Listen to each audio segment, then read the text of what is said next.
I'm good. Yep.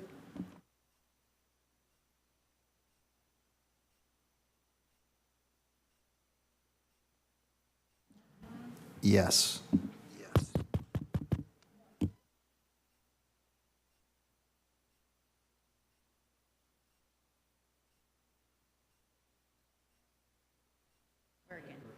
Mine's working.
All right. I'm going to call to order the Wednesday, June 24th special meeting of the Clayton Planning Commission. We'll do a visual roll call. Everyone's here. Is that okay? Yeah. Make it easy. The acceptance of the agenda is fine. Let's do the Pledge of Allegiance, please. Join me. I pledge allegiance to the flag of the United States of America and to the republic for which it stands, one nation, under God, indivisible, with liberty and justice for all. Excellent. Okay, now we have a public comment on items that are not on the agenda today. Is there anyone interested in commenting? Seeing none, I'll close the public comment. Now I have a public meeting. Our planner has some things for us and stuff. I thought we might just take a moment to kind of debrief about the meeting yesterday. Any thoughts on that?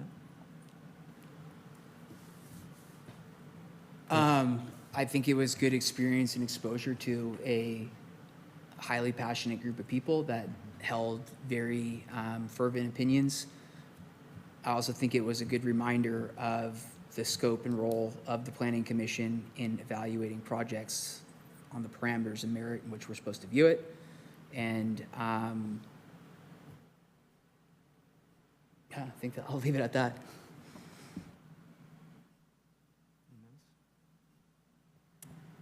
I'm glad we did approve it because it is a plan that checked all the boxes. However, there were a couple things I didn't like about it, and I did voice that. And even though I moved to approve it, it didn't necessarily feel good with all the objections. But I did what I knew what was right because it checked all the boxes.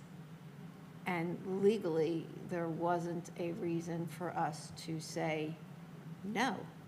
It met the building codes, it met all the state codes, the the federal codes, building codes, fire codes. So really, we didn't have a leg. We could have said, really, no, we don't want this. I mean, we could have just said, no, I don't like it, and said no, but then they could have brought it back and said, hey, to the city council, there was no good reason. Please. Oh. Because it's not on the agenda? All right, we'll stop then.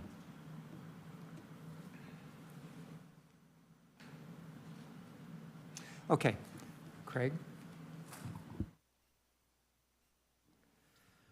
Good evening. Thank you, Chair. Thank you, members of the commission, for being here this evening. This evening, we're here for another study session. This will be the third that we've had. I have prepared a slideshow, which, can you elevate me to panelist, please? I've given you copies, and there are 2 copies in the back of the room.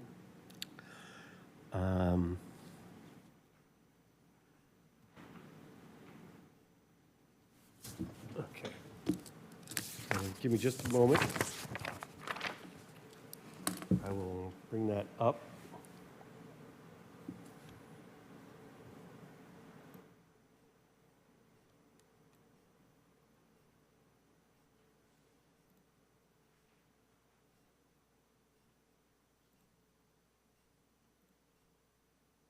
Let's see if this works here.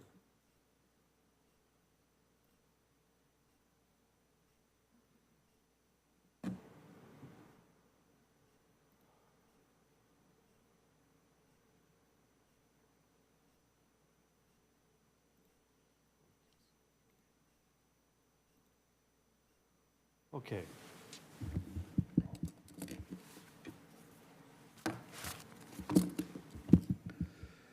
So as part of these study sessions, basically workshops, which I initiated, which it was an objective of kind of zooming out, looking at the Planning Commission,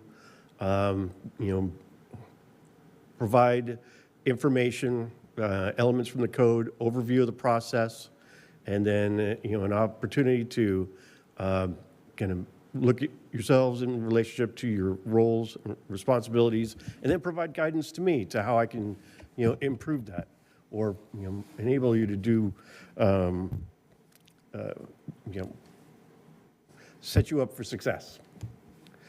So, as I mentioned, we've gone over the types of projects that the Planning Commission reviews, provided some general timelines for those. That was in my first presentation. In that presentation, which I did not include this evening, but I am going to reference, there were a couple, for instance, flow charts. And part of that was just kind of show the general relationship to when we get an application. And that evening, we talked about the run-up to an application as well. And then in the code, certain types of applications that come before the Planning Commission are required to go through a pre-application meeting, which I don't think the city has been doing for some time. Once we receive an application, and we have 30 days to deem it complete. And then after that 30 days, the Planning Commission, let me back up a little bit. We talked about the project timelines, and then also this evening I want to talk about design review and what other jurisdictions are doing. And Commissioner Schulman, you had some specific questions, and so hopefully I will answer those. So, jumping back in relationship to the Planning Commission, once it's been deemed complete, the Planning Commission, using tentative maps as an example, and which is across the board, basically required to have a decision within 50 days. I believe state law requires 60, but in our code, it says 50.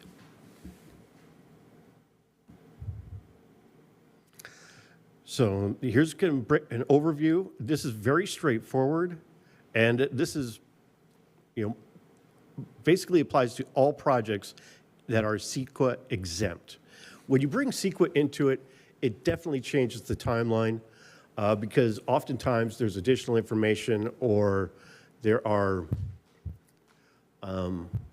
substantial or substantive adjustments that need to be made to reports, and that they go out for public comment. They get submitted to the state clearinghouse also for comment. So I didn't want to get into the timelines in relationship to CEQA because that could be a little bit more tangential. But I wanted to just emphasize that as far as the body goes, when we receive an application, the Planning Commission has 50 days per our code to make a decision. And within that 50 days, what can the Planning Commission do in relationship to review? Whoops. Can I go back? One of the things that came up last time, for instance, were what can we ask for when doing design review? Yes. Just for clarification on the 50-day. Asking Thank for you. clarification on the 50-day, that's from the time it's submitted to the Planning Commission? When does that, I guess, clock start ticking? Good question. It starts when the application is deemed complete. So once we receive an application, state law says that we have 30 days to deem it complete, meaning that we've received all the necessary materials. So that's going to be the application, for instance. That's going to be any necessary studies, reports. They're going to have to pay all of their fees. And then in addition to that, if there is design review element involved, which in most cases there are, they need to provide that as well. And then once we have that information, the application is deemed complete, and that's when I would normally engage the Planning Commission to set up tentative hearing date. We would set up a hearing date because I need time to route it out for other agency review and internally, and write a staff report. And then once that's complete, you would hear it as a decision-making body. And that needs to happen within 50 days. Thank you. So, in the previous meeting, like I was saying, this is what can be required. There are typical things like colors of material boards.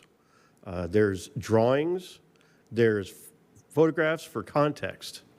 And one of the other things we mentioned were story poles, which would be which I guess you could consider like a model. Now, story poles in Orinda are mandatory. They're required for every project that comes before the Planning Commission for construction. And there's actually a diagram here, which I'll try to open. And I would have printed this out and provided it to you, except that they charge $3.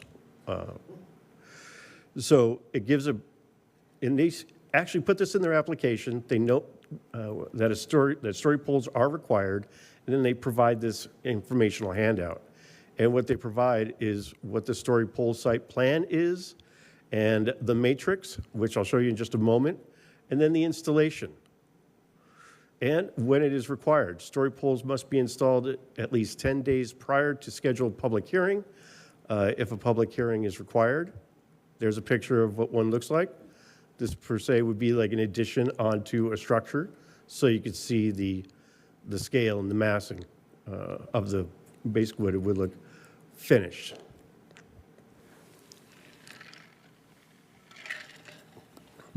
And then there's the pole number, and then the matrix is what it represents when you're looking at it.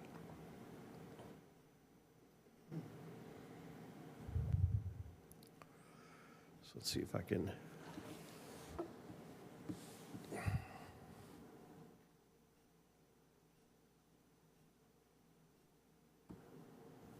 Okay. In addition to that. Can I ask a clarifying Yes. question on that? So how does, Do you want me to bring that back up? not necessarily, but if we have 50 days, how does that then coincide? It would just be 10 days prior to it being on the agenda, okay. Right, but a developer would need to know that so that they could prepare for that before they made application, ideally. And so that we knew that they had plans to do that so we could move forward with scheduling.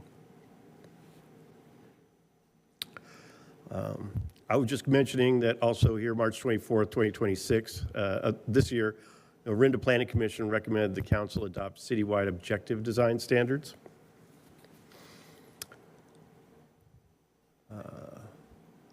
Another jurisdiction in Contra Costa County, Moraga, they also require story poles. A little additional information is when are they triggered? They are used in large-scale projects. They are also used in special districts and overlay districts. They require types of material, like this requires flagging and netting. I believe Orinda's does as well, different colors for different sides of a structure. They require that the installation be finalized and certified 7 days prior to the scheduled public hearing. Yeah, I have a question. Is it for every building in the proposal, or just like one, for example? Like if it's like if they're building 40 houses, do they have to do all 40, or just one or two? That's another good question, and I looked into that as well. It's typically the largest building Okay. and then maybe a couple buildings for the context, depending on the size of the site. Okay. Thank you. But no, so not all of them.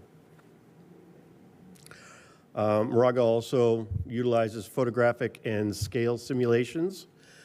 Typically, these are going to be 3D modeling.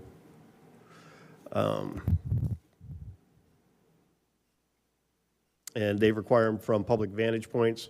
So also not just looking out at what you would be seeing from the site and looking from outside the site, looking in, and also area wide for vistas, view corridors.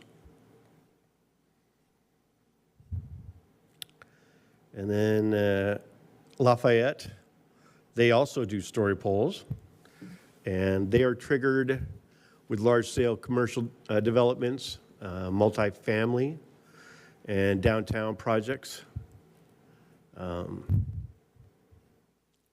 They require netting and ropes and bright fabrics, flag banners, typically to map out the building's scale.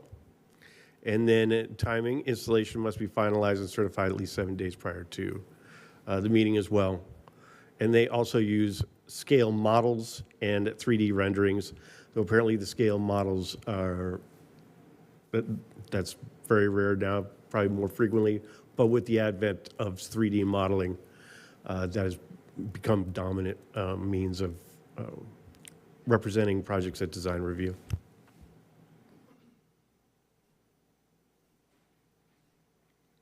So getting into a little bit of the authority to require these things.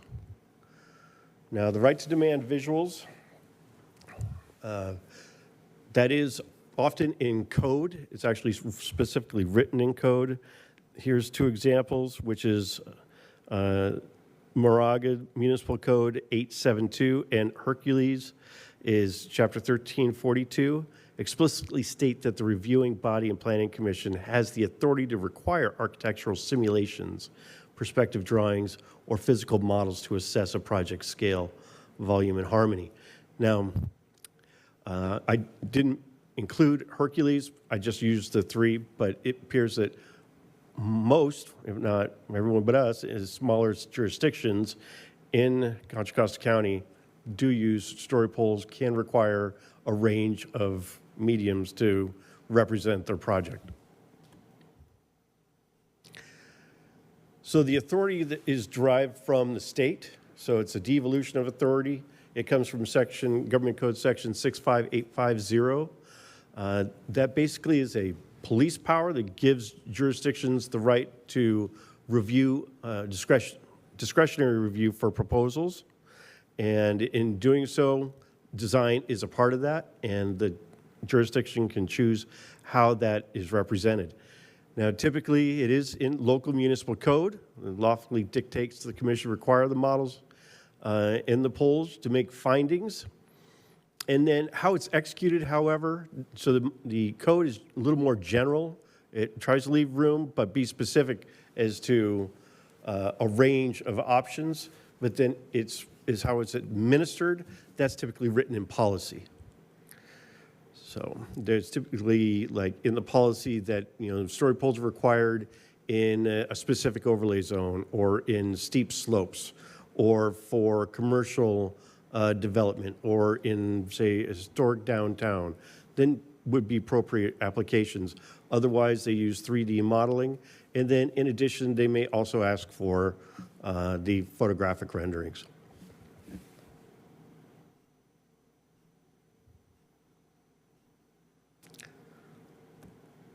Now, the city of Clayton relies primarily on sketches, photos, and models. Now, this comes out of our code. I did a fairly exhaustive search of our municipal code and then the general plan, and looking at elements like land use and design review.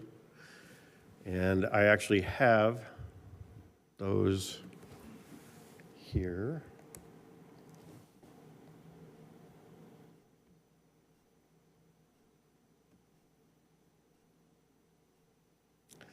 So in the municipal code itself, it does not define what can be used for design review, and how it should be represented. And we don't have specific design review standards. It relies a lot on the comprehensive plan and special districts.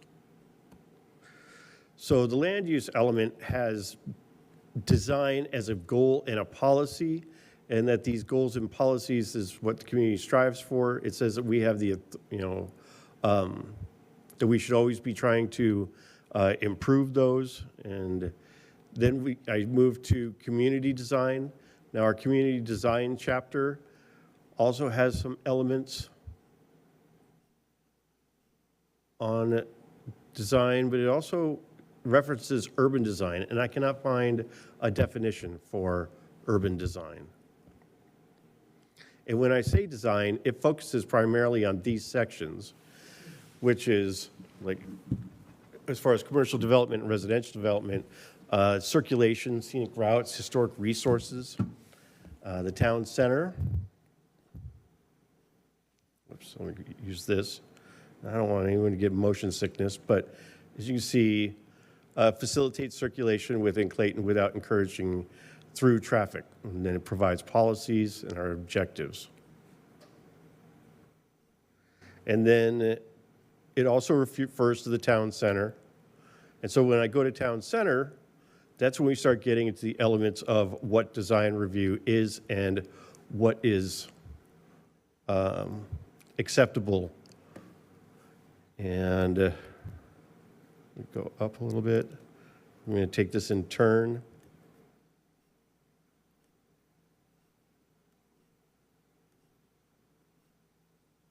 Sorry. I should have place marked these, but I did not. So land use designations, town center commercial. It provides the list of permitted uses and provides the area.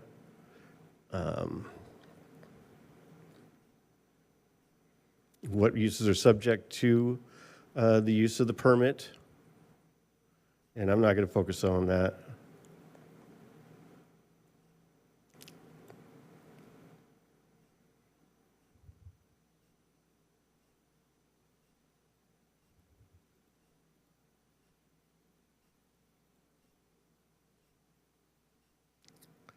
Here we have urban design.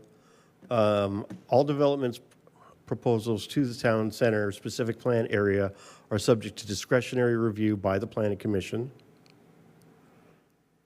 And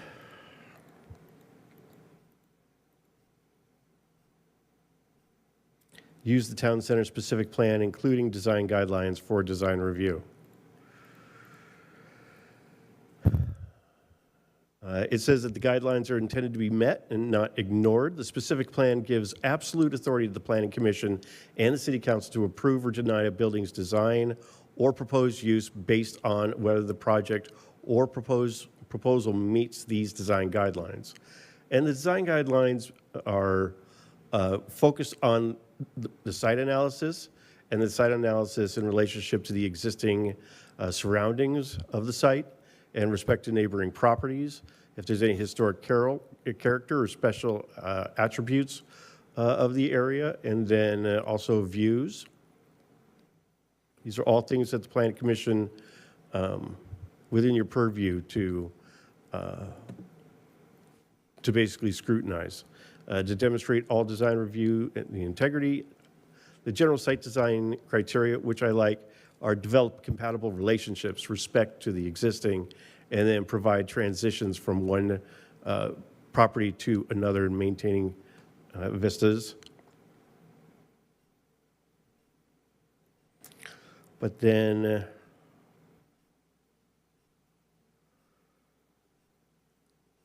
projects presented to the Planning Commission should show important features of adjacent sites.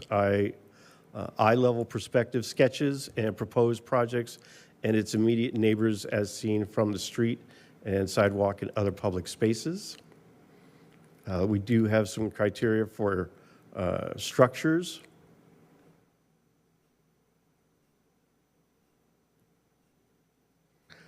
And then we start getting to what elements are submitted for design review. And they may include additional information or materials such as sketches, models, or photos if they help explain the proposal. Photos of the site and the surrounding properties are always required. This is pretty much the only location in the code that, or in the town center plan that notes models.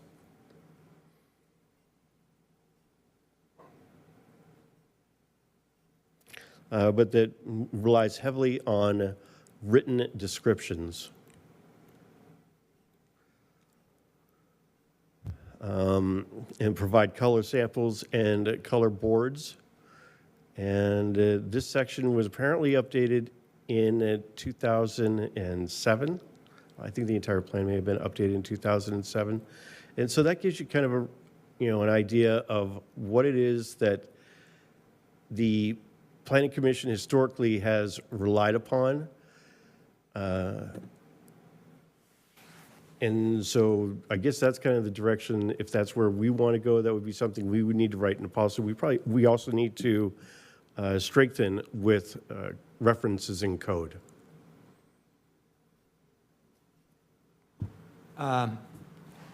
Is it fair to say we don't really have a single handout pamphlet for people that come in that has all this as we watch? You search through it. Yeah, no, we don't. We don't. And kind of my thought along these last time was the possibility that we could create a work with staff to create a document that could be handed to someone. Does that seem more practical to me, at least? That would talk about what we do. You see what Arenda, Moraga, Lafayette, these towns are not too dissimilar from us in that they're pretty much built out. That much of what they're, and I'm generalizing, because I don't know them all, but that it's infill. It's things that are fitting in. They're fitting into what's going on. How is this going to look over here? How's that going to look over there? And that it would seem that these same similar communities have gone to certain steps to say, no, this is what we want, and this is the way we want it. Models, story poles, and things like that. And I had hoped that that was one of the byproducts or the work product from what we're working on in these sessions was there were actually three things. To understand the flow chart, which Craig has given us already, how work flows through, how many days here, how it flows through before it gets to us. We're part of that flow chart. That the commission would have a good understanding of what takes place before the projects come to us, so they understand the role staff plays. It's Craig and I have been talking, and it's like the staff's role is to make sure the i's are dotted, the t's are crossed, that the codes are met, and that before it gets to us, that there's no hiccups in that realm. And generally speaking, our role is then to represent the community and how it fits, how it becomes part of the community, and what the impact on the neighbors, and the impact may be too strong of a word, but how it fits is the best word I can think of. Does this make any sense what I'm saying? It makes sense, and something that I think is part and parcel with what you were talking about, Mr. Richardson, is we have the flow chart in terms of how things work, but it doesn't seem like there is trying to almost a legend based on the scope of the project that would be tied to whether this is CEQA, EIR, right? So it's just very plain and simple. And this was like a huge learning experience for me on this project on why an EIR wasn't needed. And all of this, I think, in an effort is twofold. One, to create better processes for us, but within that, it creates better transparency within the Planning Commission for instances like yesterday or any other, meeting where we expect public participation.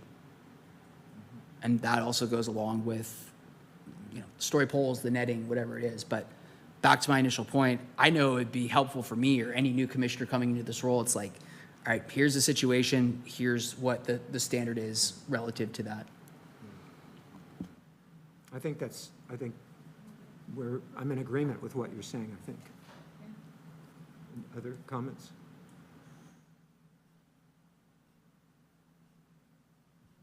I agree with Nate just said. Anybody coming onto the commission isn't going to have that knowledge right away. And like you said, having that legend, having that information is helpful to get you up and running right away so that you know what you're doing. And the tools, I think you talked to Maria about it earlier. You referred to them as the tools that the Planning Commission has, which are models and story polls and 3D renderings and things like that. As we had talked at a prior one about, we don't have a design review commission. Some places have a Planning Commission and then a whole nother design review committee of professionals who go through something and make sure it fits, that they give a sign off, or they have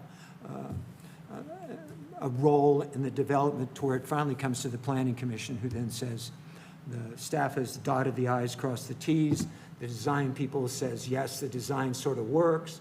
Now we look at, as the commission, what else is there to look at? Now, using other projects, the long discussion about a second egress from the project is something that wouldn't take place there.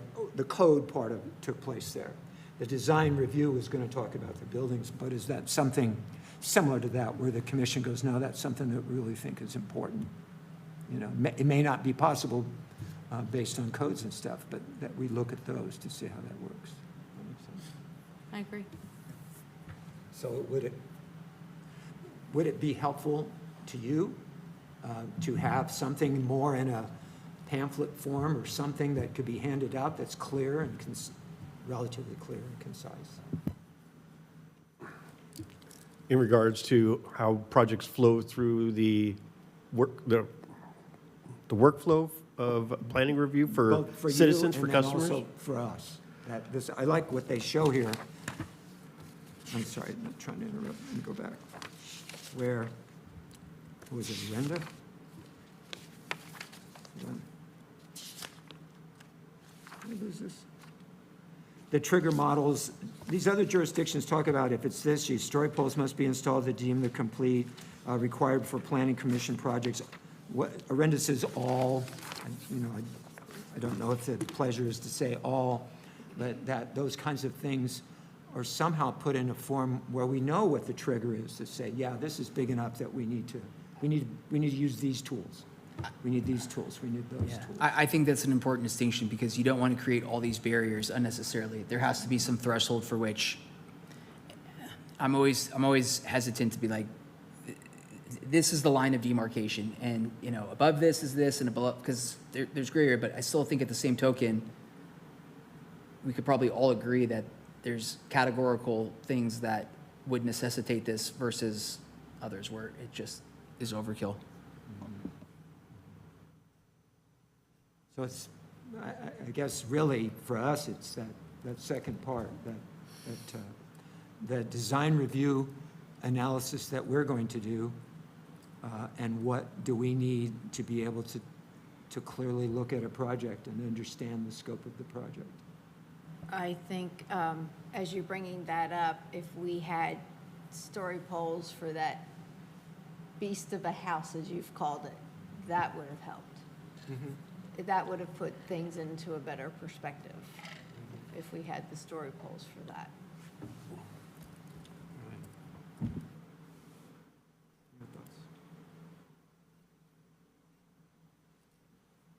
I mean, if we have the story poles for that house put in place and we thought maybe it's just too big or out of place, would you say like, well, what would you combat that with? Like just say, like go redo the whole thing, you know, redesign it, just make it like 10 feet smaller, or what would you exactly legally be able to do?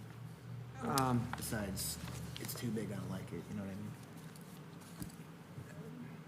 I only have my experience, I'm not the expert on it, but my experience has been, like I like to tell people, the planning commission's decision is yes, no, maybe so. It's simplified, which one could say, well, we look at it and man, there's got to be a better way of reducing the shading on this building and doing something over there where you're not. From my experience, it's not a matter of saying you can't build something, but it needs to be adjusted a little bit. It needs to be something like this. And the planning commission, those are conditions of approval that the planning commission could put on it. Not, again, not to be onerous and make something incredibly difficult, but I go back to the Silver Oak Estates, right, the one by Lydia Lane Park, when that came in several times. And the first time it came in, and it was huge, and all we had were plans, and the planning commission said, no, you're gonna need story poles. 3 stories, impact other people. It's gonna give the commission a chance to look at it, but also it was gonna address concerns that the public had. So not to say story poles are the answer to everything, but it was something that we knew we had in our toolbox. And we said, this is a case where the people that were on the other side of Oakhurst Boulevard, they were afraid it was 3 stories above, but actually 2 stories are below, down in a ravine where you couldn't see it. But they want to see what that 1 story they could see. And the people on the other side could then see what it looked like, the 3 stories on that. And because, I'm assuming, because they knew that that was a requirement, they left. That and other things, they realized that. And that's why it came back a couple of times, and each time it was scaled differently, as they began to do different things. And using that same as an example, that bridge, initially the thought of the designers was they would use that bridge, and they realized in time that it wouldn't structurally hold anything. So then that meant they had to, now you've got to go out on Oakhurst Boulevard, you have to have a light, you have to have things like that. So it kind of worked through that process like that. It never really got to the planning commission. But I think it's important that those who come to do projects around here understand what the rules are and how the game, that's not the game is played, but how the process works here. And that, like you say, there's a threshold that's passed with what you're doing, and it's something that we would just say, yeah, you need to do. Am I making any sense or just rambling? No, I think you brought up something that I didn't even contemplate is an unintended benefit, that if it's known that this is part of the scope based upon the parameters of the project, that it may dissuade someone from even wanting to go through with the process, right? And then conversely, there's public transparency to dispel any misconceptions or, incorrect way of viewing. When you brought up the example, it's 3 stories. Well, actually, 2 of them are below ground. Yeah. Right. I think an important part of having, the direct paper saying that this is what we expect is transparent on our part, and it helps for whoever wants to develop anything for their transparency, so they know what to expect from us, and we're letting them know that we expect such and such from you, so that there's no surprises in that process. I think the sales pitch on that, being a salesman as well, I would like to think that it would preclude the need to request a continuance more likely than not, right? Because, and not to say that there's an overarching rule to that, but if you've gone through that level of depth, then I feel like it would address questions that don't come up as a result of that, if that makes sense. That may or may not happen, but it's probably less likely if we state it up front. Did I hear you right? 2007 was the last time there was any revisions or anything in any of our design code? I mean, 2007. We've done the housing element twice since then, I think, or close. It's every 8 years. I mean, we've done other parts of the code. We do some other things like that. It just seems to me that it would be important for us to work on a revision or whatever you, or, you know, let's take a look at the design, which is what we're looking at here, and redo it and put out something that's 2026, 2027, whatever it would be. And as a commission, work with staff to be able to prepare something. This would then go as a recommendation from the Planning Commission to the City Council for adoption, I'm assuming? If we did some, I mean, is this? I mean, if we were doing code amendments, Yeah, whatever all that stuff you showed us up there, put it all in one spot.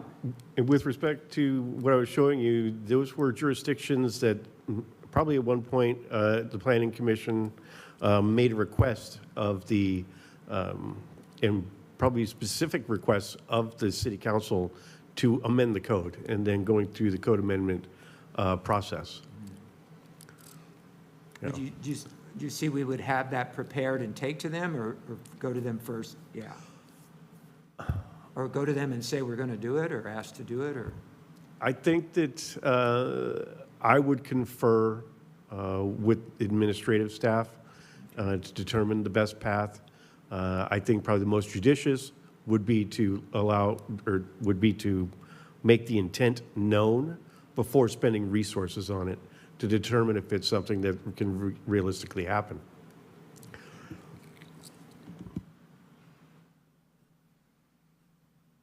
I guess I would just add that, you know, based on what I've studied in the code, there are a lot of elements that are not, or that could be reinforced and updated with respect to how projects, when and what standards are applied to projects when they come through review, and not relying, say, on the standards of one special district and applying that throughout the community.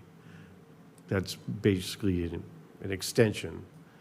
And though it's helpful, it doesn't provide a lot of guidance as to when we can use different tools. So an example of that would be, say, you know, homes over, you know, 4,000 square feet, let's say. And then in that case, then story poles, I think, would be, you know, advantageous to, you know, so that we could avoid seeing the finished product and thinking, well, wow, that's, you know, if only I had, you know, some sort of visualization, you know, if only I had known sooner. Other things, you know, like 3D modeling, you know, for, you know, commercial development, and being very upfront about that. And then, you know, things like photographic context drawings, or context drawings of photographic renderings to assist with that. That's up to you if that's even really effective. But it is a tool that can be used. But the,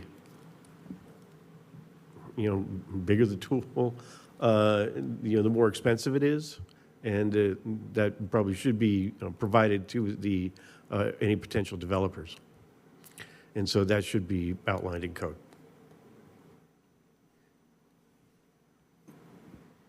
In what Commissioner Richardson just brought up on best tact, it sounded like you said, Craig, like it would be good to communicate intent so we know that we're not barking up a tree incorrectly. Is there a way for us to identify what currently exists now as almost kind of like a checklist to say these items are already inherent today and here are the ones that are not, I guess, in what we're discussing right now?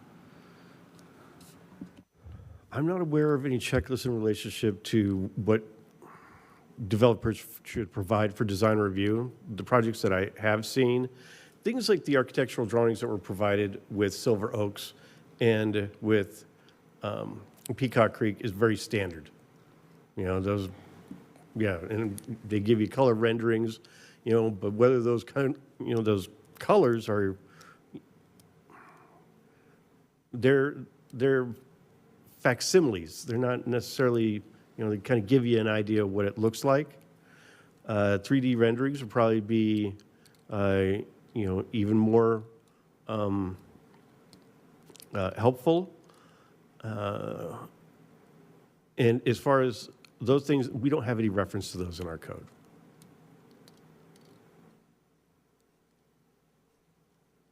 I think the fact that the downtown district actually mentions the word model, that's basically our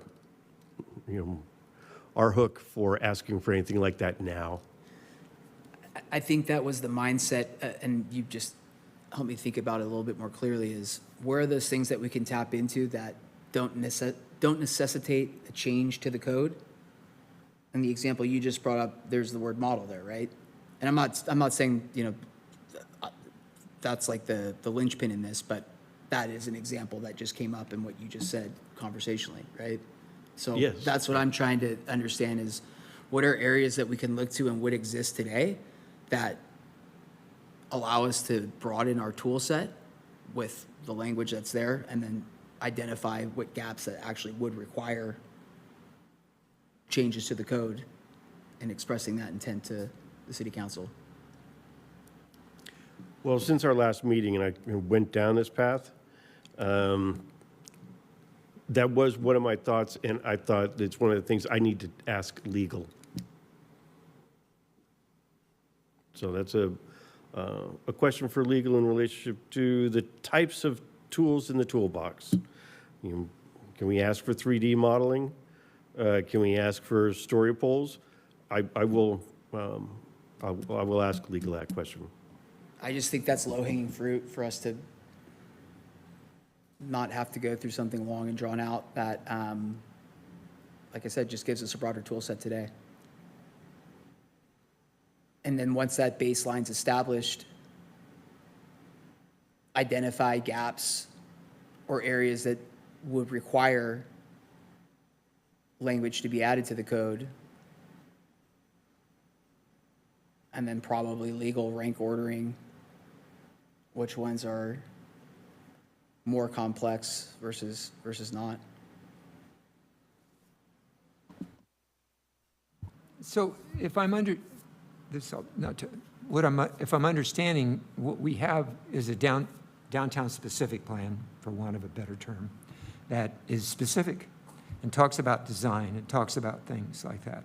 But once we move beyond that, I think what I heard was we're using the downtown specific plan design outside. Is that what we're pretty much doing? Is that what I heard? Yes, and I was actually, I guess the question I'd like to ask the Planning Commission was, what design criteria did you use when you reviewed the Morningside project?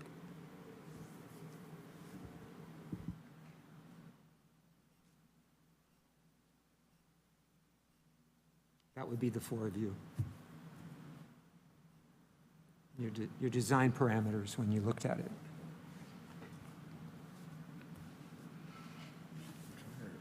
The Morningside project? Yeah, the Morningside, the big house. That you had to exempt yourself from the discussion, right? That was the one that you. I had to recuse Yeah, myself. recuse. I wasn't in here, so I was outside. Actually, I was speaking more about the larger house in the back on basically the property that we recently reviewed. Right. The larger house to the back. larger house, not the- That's under construction. Not the ADU, Yeah.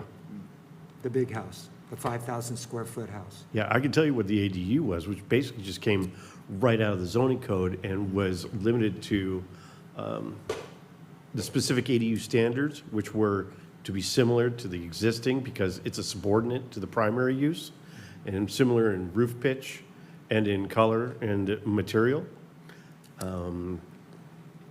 But that was specific to an ADU. I'm not confident I know what the criteria are just for, say, a single-family house, which clearly made an impact. I know the house right in front of it, the one that's on the Morningside Drive. So there's a house on Morningside Drive, and it's in Flag Lot. You go down, they're building the big house. I was on the planning commission when that house was approved, and I don't know that any design criteria was used for it either, because the Morningside is a bit of a hodgepodge of houses. 1860 house, one house was the relay station for Etchison Stage, and other ones were different houses. There's one down there that looks like it belongs on the East Coast somewhere. So I think my assumption is someone tried to do the best they could to put a house, it's 2 stories, to put one in there that, would look good, and I think that's what they did. I think it's a hard street to balance on, but that's the house now that's arguably impacted by the other house right within the setback. I mean, just past the setback of it, right next to it. Does that make sense what I'm saying about that? So, I mean, I understand what you're saying. I mean, when we go and look at something, I'm not sure what my design criteria was for the Silver Oak Estates.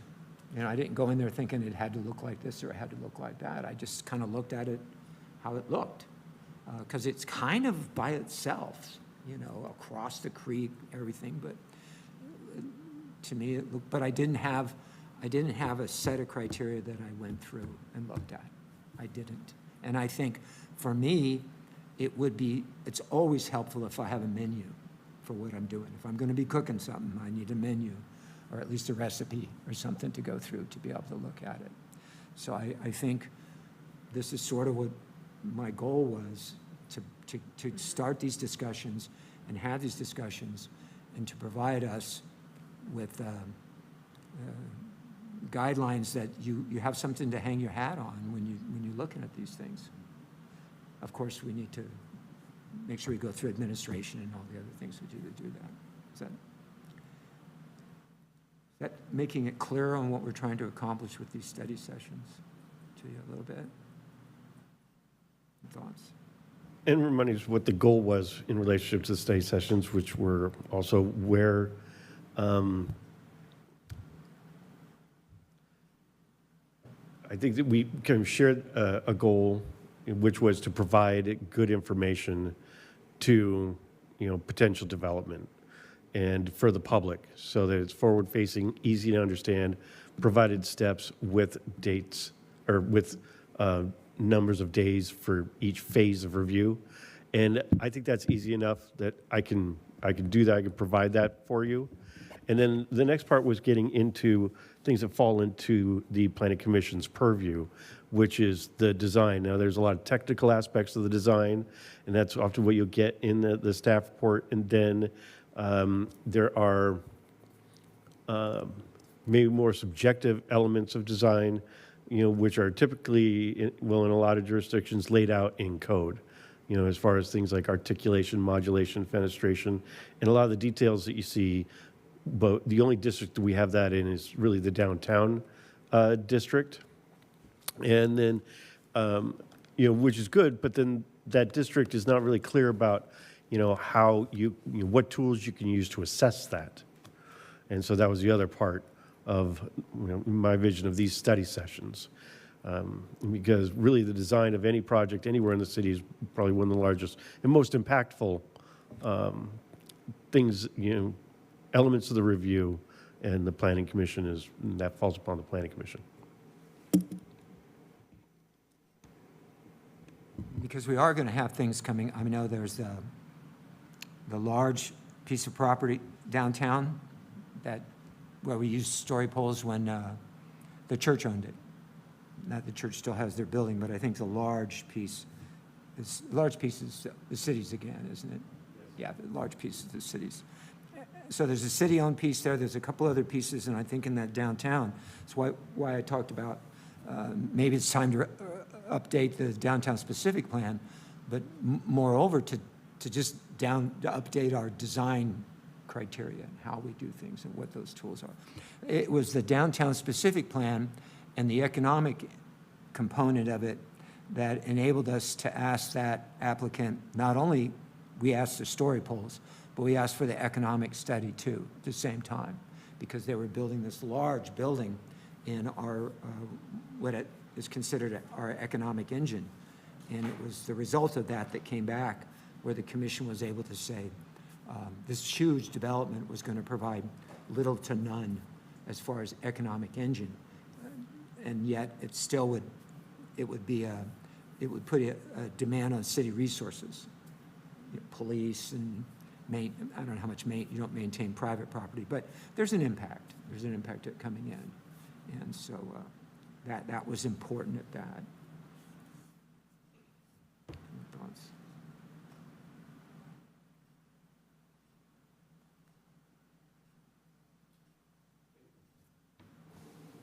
As far as the economic impact, the study that was done, and you were part of that process. I'm curious how that came about, that was something that you asked for. Yes, we did. We asked for But it.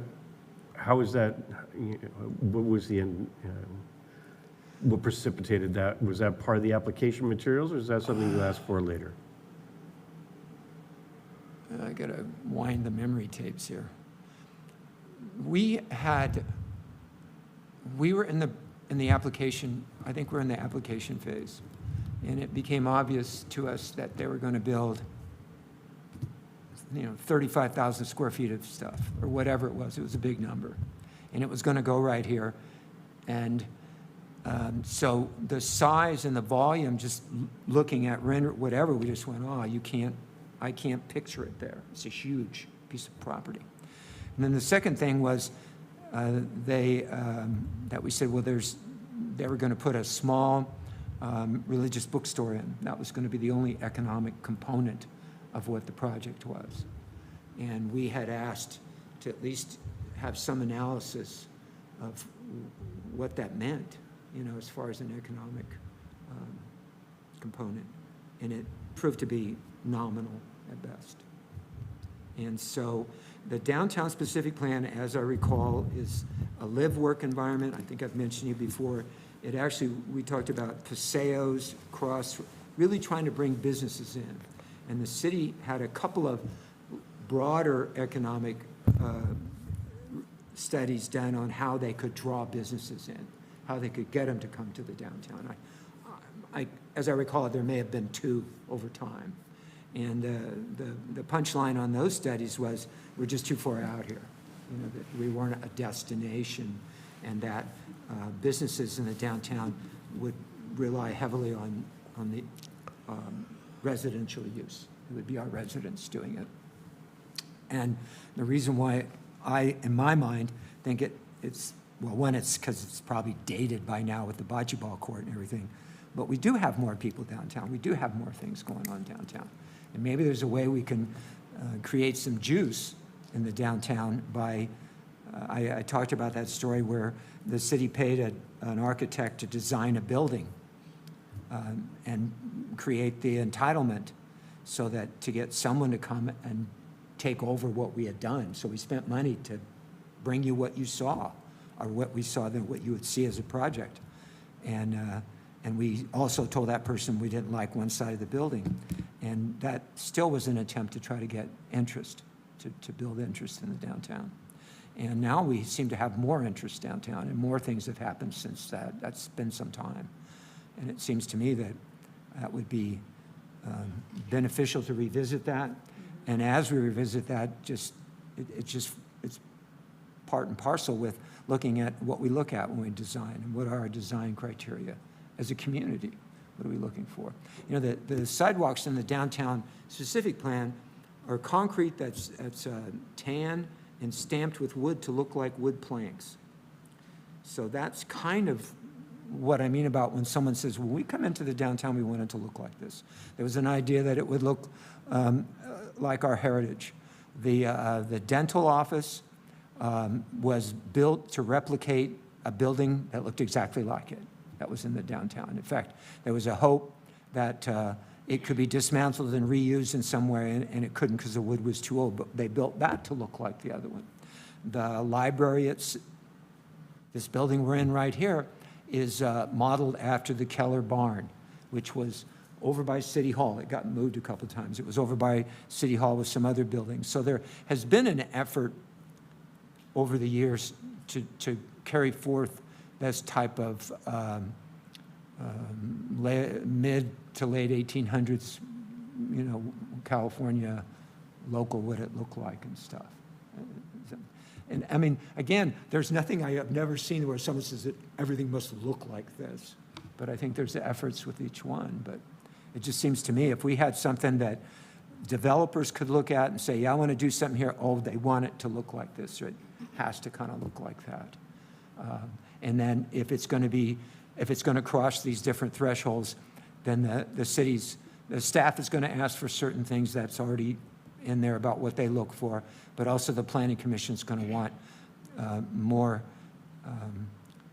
want to use more tools so they can more adequately evaluate what's being proposed visually and design-wise. Does that make sense?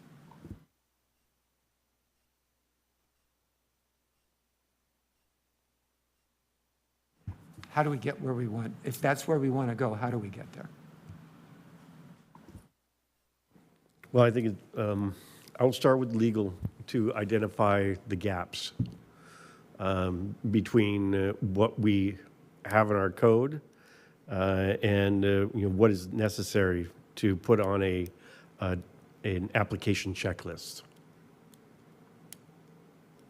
And whether we have that authority, and I think that would provide, you know, that would be very helpful moving forward. And then discussion with the administration about the use of the resources doing this, going forward with this. Yeah, and if necessary, you know, depending on the size of the gaps, you know, maybe there needs to be a larger overall review of, you know, the design criteria downtown, you know, or, you know, how it's implemented, and maybe for the city. And then I lost my train of thought, apologize. But going back to the flow chart, and coming up with a, you know, handout that's very, you know, very clear, not fancy. I think maybe I tried to make it a little bit too complicated last time. The tools, the list of the tools and when applicable, and when can we use them, and what those are. And then I wanted to backtrack a little bit to Commissioner Brzovich, your question about CEQA. And, you know, what additional information you're looking at from that process? I think, generally speaking, just a checklist. So, for instance, like, you know, for any specific project, what was looked at? Correct. For instance. And because, I mean, this was prefaced that this is, where was it in here? It said non-CEQA. What page was that? I forget, but I guess just the projects that would require, Maybe I could bring up, I can share my screen and it would help. Give me just one moment.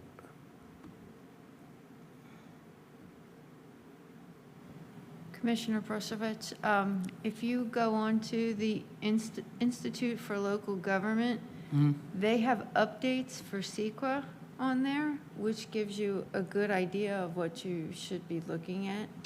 So they're a great resource. They have a lot of free things on there, and they have a lot of, like, maybe lunchtime, they have lunchtime webinars where they give you a lot of information on any new updates that are coming out, so. Okay.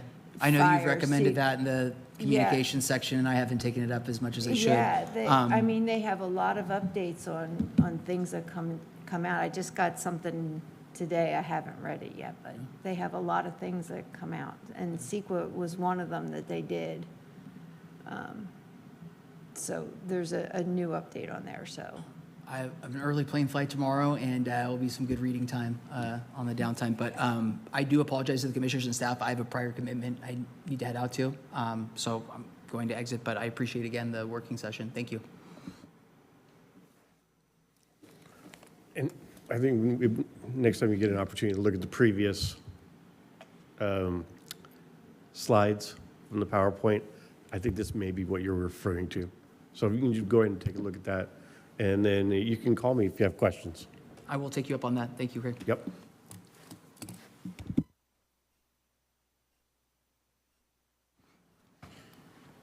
Do you need to go? Oh, I thought you said, sorry.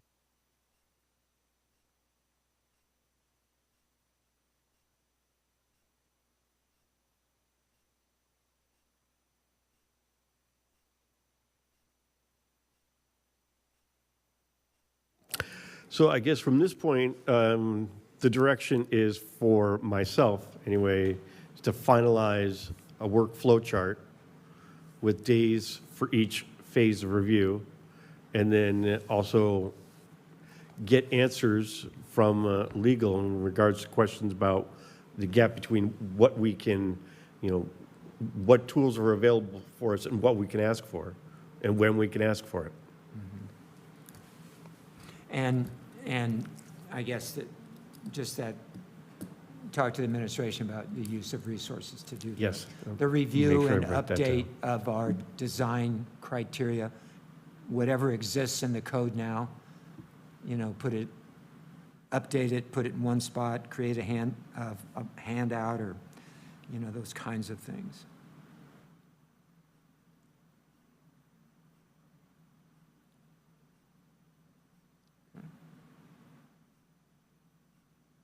Anything else? Do we have more? Okay.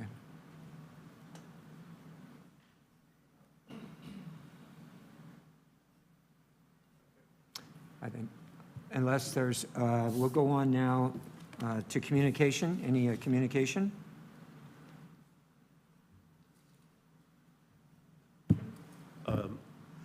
No communication from staff other than if you want to schedule another study session. Yes, if you want, sure. You want? Okay? I could put up a calendar that'll let me share my screen. Come on.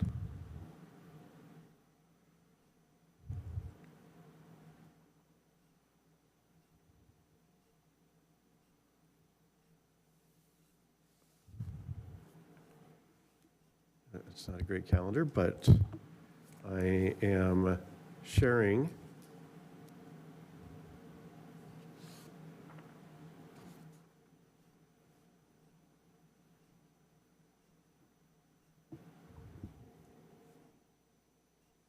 Is it?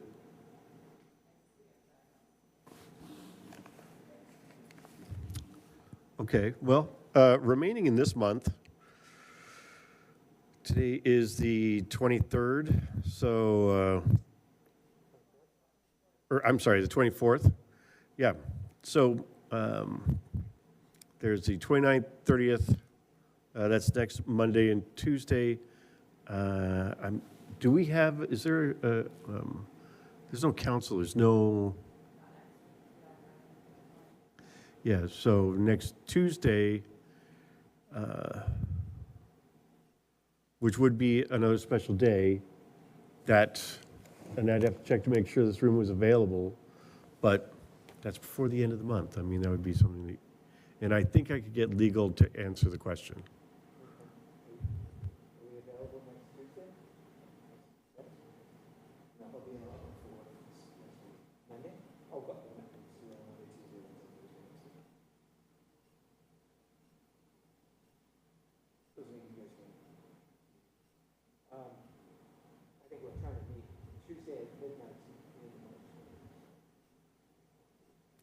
I'm sorry, Tuesday at midnight?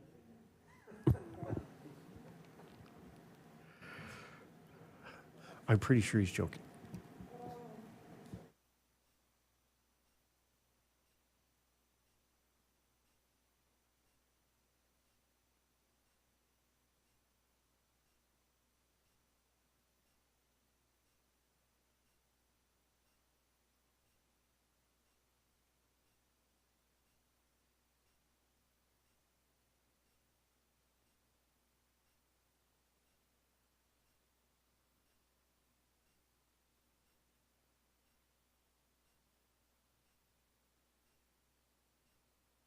Sorry.